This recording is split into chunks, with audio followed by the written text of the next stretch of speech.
Iruditzen duzuena Kopenhagen dagoen offshore parke bat da, itsasoan kokaturiko parke eoliko bat. Iaz, onelako 300 aerosorgailu jarri ziren munduan, eta sorgailu horiek eraikitzeko behar diren piezen 20% euskal enpresa batek hornitu zituen. Araban Aguraineko instalazio hauetan egiten dituzte, 1.200 pieza saldu zituzten iaz, eta 37.000 euroko irabaziak lortu.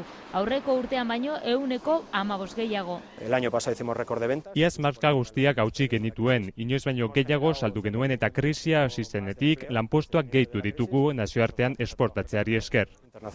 Haize errotabakoitzak 5.000 etxetarako energia sortzen du.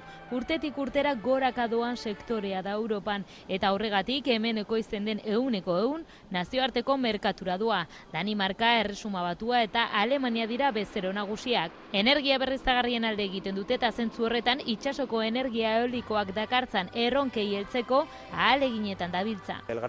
Makina hauek korrosio handia jasaten dute eta beraz ikerketa lanak horretara bideratu ditugu.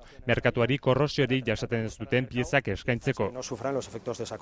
Berrikuntza eta internazionalizazioa, horiek dira euskal enpresa honen gakoak krisiari aurre egiteko.